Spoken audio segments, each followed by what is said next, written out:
Estás escuchando Cuatro Senderos con Adrián Fernández por FM del Lago, San Martín de los Andes.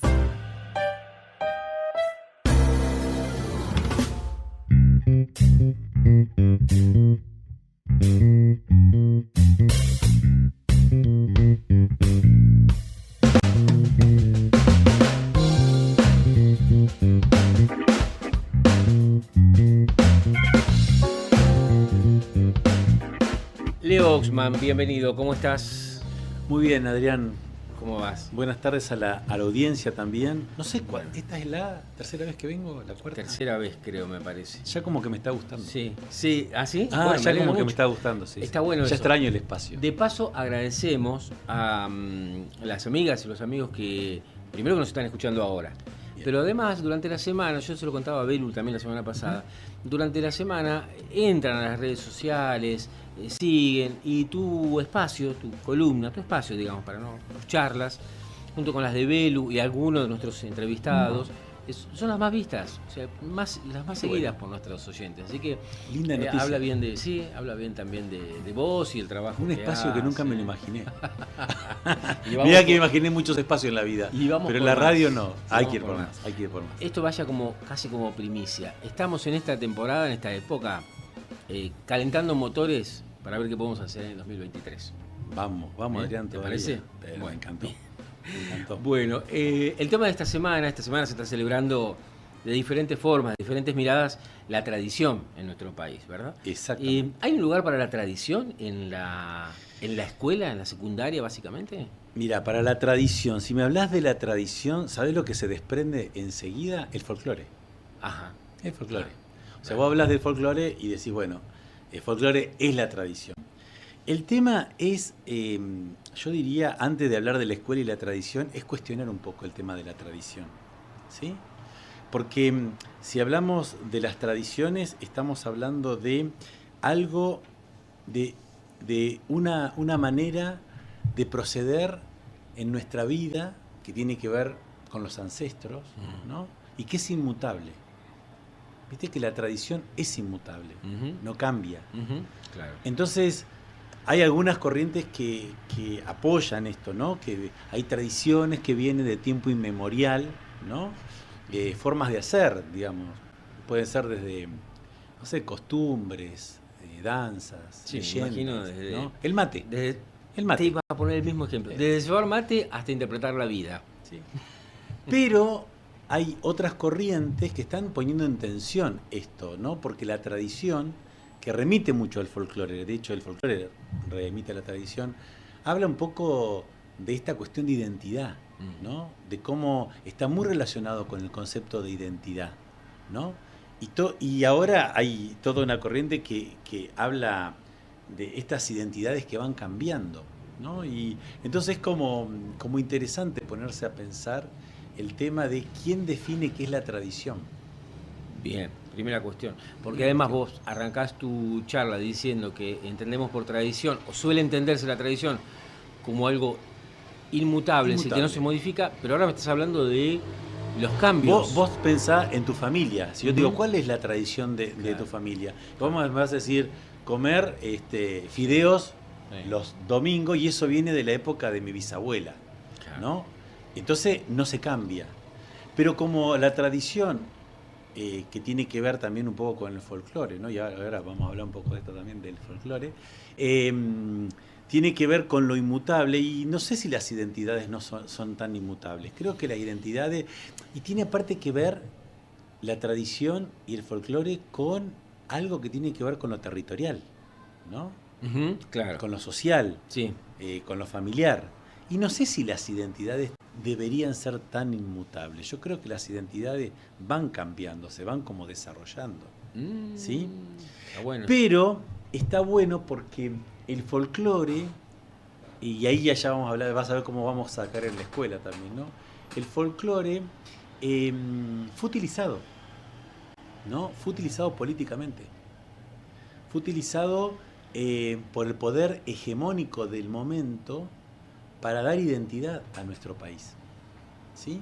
Entonces, en ese momento, políticamente, se determina qué es el folclore. Y ahí va la escuela, ¿no? ¿Y por qué se determina qué es el folclore y por qué era importante de ir a la escuela? Porque había demasiado inmigrante en nuestro país. Tiene que ver con todos los procesos de inmigración que hubo en el 80, ¿no? En la década del 80. Sí. Entonces, 1880, ¿no? Claro, entonces cuando a Sarmiento se le ocurrió traer a todos los inmigrantes de Europa porque eran mejor, eran más capacitados, qué sé yo, y cuando se encontró con tanto inmigrante dijo, ¿qué hacemos? Entonces ahí utiliza el folclore para imponer una identidad. Para imponer una identidad. Por eso que también hay que verlo, ¿no? De ese lugar, ¿no? Ahí aparece el folclore como ámbito conservador. Claro, pero ¿qué identidad es la que impone? Ah, Si yo sí, te digo claro. a vos, ¿con qué relacionas el folclore? Claro. ¿Con qué relacionas el folclore? Yo te digo folclore, Con- ¿qué es lo que se te aparece? Con el campo, con la ruralidad. Exactamente. Con el mal llamado interior. Exactamente. Ellos es una estrategia política de asociar el folclore a lo provinciano, a lo rural, a lo criollo, Claro, ¿no? claro. Es una manera de imponer contra otras identidades que en ese momento estaban vigentes, como eran la de los pueblos originarios, que ellos no forman parte de nuestro folclore, Claro. ¿sí? Claro. Y que tiene que ver también con la política de Sarmiento, de Roca y demás, de Ujú. extinguir al otro, extinguir al pueblo Imponerse. originario, imponerse. Entonces es muy difícil, ¿no? Hablar de estas cuestiones, ¿no? Y en la escuela también tuvo que ver mucho, y ahí nos vamos a la escuela, con lo que pasa en la escuela, ¿no? El proyecto moderno de escuela, que es el de la escuela primaria que conocemos nosotros, también tiene que ver con la imposición de una identidad. Y de una identidad de ser argentino. Cuando se crea la escuela primaria en nuestro país, las primeras materias que se crean, ¿cuáles son? ¿Qué es lo que se enseña en la escuela primaria? Sí, matemáticas, lengua, digamos. ¿Y qué más? Literatura, qué sé yo. Geografía, historia argentina. Claro, bueno, sí. Geografía, historia argentina. Claro. Vos fíjate que la escuela primaria es geografía argentina, historia argentina, educación cívica, que Claro. tiene que ver con el ser argentino, Ujú. lengua española, Sí. bueno, y después las otras ciencias. Pero fíjate que se impone un tipo de argentinidad, ¿no? Y ser argentino para el folclore tiene que ver con lo rural, tiene que ver con lo provinciano, tiene que ver con lo criollo, pero tiene que ver con esta identidad que se impone de que esto tiene que ver con la tradición. Esto tiene que ver con lo que nos identifica desde siempre, ¿no? Y que no se va a cambiar. Y que no se va a cambiar. Claro. Pero hay muchas corrientes que están como contra eso. Imagínate nosotros que en la escuela conviven muchas identidades, ¿no? Y que los ancestros tampoco tienen que ver con el criollo, porque el criollo es el que nació acá, ¿no? Y yo pensaba, por ejemplo, yo soy la quinta generación de judíos entrerrianos que se asientan en el campo. Y ellos también forman parte del folclore, aunque no son criollos, ¿no? Porque ellos seguramente cuando se instalaron en la provincia de Entre Ríos a trabajar el campo, seguramente generaron un folclore, ¿no? Junto con la gente que vivía ahí, con el criollo que vivía ahí, con la aborigen. Entonces se pone como en tensión también quién decide qué es folclore, ¿no? Ujú. ¿A qué relacionamos? Y eso es lo que ingresa a la escuela, ¿no? Y fíjate que en la escuela, ¿cuándo ingresa el folclore o lo folclórico? Ingresa con los actos escolares, Claro, ¿sí? claro. Ingresa con los actos escolares, y con los actos escolares yo digo que a veces se ingresa el folclore de una manera muy exótica. Porque si vos vas a los actos, los chicos se disfrazan de gauchos y de paisanas. Y en realidad nosotros tenemos en el país una gran cantidad de población que vive vestida de esa manera. No se disfraza de paisano y de china para estar, ¿no? Un poco esto de ser algo exótico. Entonces, en las escuelas, en algún momento, ingresa el folclore, ingresa lo rural, ingresa lo provinciano, cuando tenemos que hablar de las fechas patrias, estas Ujú. cosas que nos hacen más argentinos, Claro, ¿no? claro. Y en realidad lo que uno se pone a pensar es ¿qué es lo nuestro? Esa sería como una pregunta, ¿no? El folclore nada más. Y entonces, Y entonces hay como que ponerse a pensar, ¿sí? ¿quiénes somos nosotros? Nosotros cuando hablamos de todos los que componemos este país, Sí. ¿no? Entonces vienen como cosas a preguntarnos que el folclore no es algo estable, es un flujo que va cambiando. Hay muchas manifestaciones que uno puede considerar que tiene que ver con la identidad nuestra, ¿sí? Y que no tiene que ver con lo provinciano solamente. Por eso hay muchas, viste, que esto es folclore, esto no es folclore, ¿no? Y acá aparece Cosquín aparte, Sí. el centro comercial del folclore, Sí. ¿no? El centro comercial Sí. del folclore. Pero esto que decís me retrotrae a otras charlas que tuvimos con vos, también con Belu, y es la idea del encasillamiento, básicamente, ¿no? Por eso está esa disputa de qué es folclore y qué no es folclore. Yo no sé, sería más laxo en la interpretación. Capaz que eso nos ayuda un poco. Yo creo que el folclore nos tiene que ver con nosotros, tiene que ver con nuestras costumbres, tiene que ver con nuestras formas de ser, con lo que queremos expresar, ¿no? Que eso es lo que se da cotidianamente en la escuela también, ¿no? Folclore vendría a ser todas estas creencias, estas cosas que vivimos cotidianamente, ¿no? Y que nos van conformando como identidad, contra la que peleamos, ¿no? Cada vez que aparece algo que se globaliza, ¿no? Viste que la globalización hizo que el mundo casi perdiéramos esta cuestión de la identidad propia, ¿no? Y vos sabés, mira, te voy a contar una anécdota que tiene que ver con el programa anterior, ahora que me hiciste. Una vez estábamos en plena pandemia y vino una psicóloga a dar una charla, una psicóloga que estaba dedicada a trabajar con momentos de mucha crisis o de muchos colapsos en la sociedad, ¿no? Principalmente era una psicóloga que la conocían porque venía a hacer muchos talleres con los bomberos, ¿sí? Y ella, justamente el tema que ella abordaba era el del suicidio en la adolescencia. Y nos contaba una cosa muy particular, que ella estaba dando muchos talleres en el norte y le tocó dar un taller en Jujuy, ¿no? Entonces el taller era hablar un poco con los jóvenes, con las jóvenes, de lo que estaba pasando, y después ellos proponían qué querían hacer, ¿no? Y dice que ella llega y se encuentra que en Jujuy los chicos y las chicas tenían remeras con los Ramones, ¿viste? Remeras con los Rolling Stones.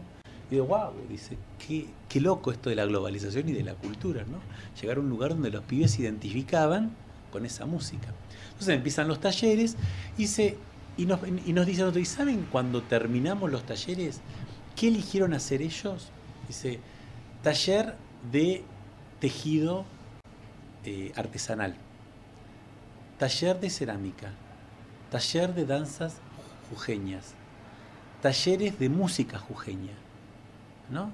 Ella dice, fíjate que los pibes en plena crisis eligen hacer cosas con los que lo identificaran, ¿no? O sea que en definitiva los pibes elegían hacer cosas que tienen que ver con el folclore, ¿no? O sea que los Ramones conviven con las expresiones. Claro, y los pibes necesitan ir a las raíces, necesitan saber esta misma pregunta, claro, que hacemos al principio, ¿quiénes somos? Claro, ¿no? Claro. En esas grandes crisis de existencia, ¿no? Empezar a preguntar quiénes somos, ¿no? Pero ella decía, así que terminamos haciendo esos talleres. Los chicos y las chicas decidían volver a sus raíces, ¿no? O sea que podían haber elegido el taller que quisieran, pero eligieron eso. Entonces decía, wow, qué loco esto de las identidades y de rescatar lo que uno es, ¿no? Que uno es un montón de cosas. Por eso, uno es la remera de la lengua afuera de los Rolling Stones y es la investigación en los talleres de música jujeña. Y una copla jujeña, claro, exactamente. Claro. Y me parece que por ahí entra, ¿no? Entra en la escuela esto, ¿no? No tenemos que desconocer, pero también el folclore va cambiando, ¿no? Hay muchas expresiones que tienen que ver con el folclore y que van cambiando a lo largo de los años, ¿no? Va cambiando a lo largo también del contexto sociocultural, de lo que generamos nosotros, viviendo en un lugar, digamos, y compartiendo, ¿no? Nuestras cosas con esos lugares. Así que es muy interesante la entrada de qué folclore tiene que entrar a la escuela. Yo creo que entra, lo que pasa es que no nos damos cuenta, ¿no? Cuando estamos leyendo no sé, algún escritor o escritora de estos lugares, alguna poesía, alguien que le inspira, no sé, el lago. Nosotros aparte vivimos en una sociedad muy particular, ¿no? Que la gente que viene acá... Nosotros en San Martín. En San Martín, sí, claro. Yo digo que la gente que viene acá, con los objetivos que viene acá, con los propósitos que viene acá, poco le importa quiénes viven acá y cómo vivimos acá, ¿no? No es que se ponen... Les interesa más otras cosas, que es lo comercial, ¿no? Sí. Les interesa más otras cosas que... o hacer negocios, ¿no? Que pensar, bueno, me voy a vivir a San Martín. ¿Quiénes viven en San Martín? ¿Cómo viven en San Martín? ¿Qué pasa con los pueblos originarios que viven en San Martín? ¿No? Poco le interesa. Entonces, a mí me parece que el folclore también está cruzado con la interculturalidad, ¿no? Con las distintas culturas, creo que se nutre de las distintas culturas que viven en el territorio, en la zona en la que vos estás. Así que yo creo que entra el folclore, pero no cuando uno baila el gato y la chacarera para el 9 de julio disfrazado de paisana y chinita, no. Me parece que el folclore entra cuando entra un escritor de la zona, cuando entra un escritor argentino, cuando entra la música argentina, ¿no? Cuando entra el baile que estamos generando, cuando alguien viene y cuenta qué cocina la abuela en la casa, ¿no? Y comparte lo que cocina la abuela en la casa. Me parece que ahí entra, ¿no? el folclore en la escuela, aunque te pongas la remera de los Rolling Stones. Y podemos convivir con la remera de los Rolling Stones. Exactamente. ¿No? Y podemos convivir con la remera de los Rolling Stones. Me encantó el ejemplo además y el entrecruzamiento de una cosa y la otra y el no encasillamiento. En definitiva, podemos entender yo creo que en la escuela lo que tenemos que... El folclore tendría sentido si nos sirve para que cada uno se encuentre a sí mismo. Y como nosotros en la escuela lo que hacemos es construir sujetos, esta construcción subjetiva, el sujeto necesita de distintos parámetros para identificarse, ¿no? Para saber quién es. Entonces me parece que si vamos por ahí sabiendo quiénes somos, qué hacemos, cuáles son nuestras narrativas, nuestros orígenes, estamos haciendo mucho en la escuela. No solamente por el folclore, sino también por los pibes y las pibas. ¿Sí? Leo, gracias por este nuevo espacio en esta semana. Gracias a vos. Nos encontramos en 2 semanas, ¿sí? En 2 semanas estamos acá. Gracias. Súper interesante la charla. Gracias a vos, Adrián. Ahí estamos. Leo Oxman pasando por 4 Senderos en FM del Lago. 4 Senderos.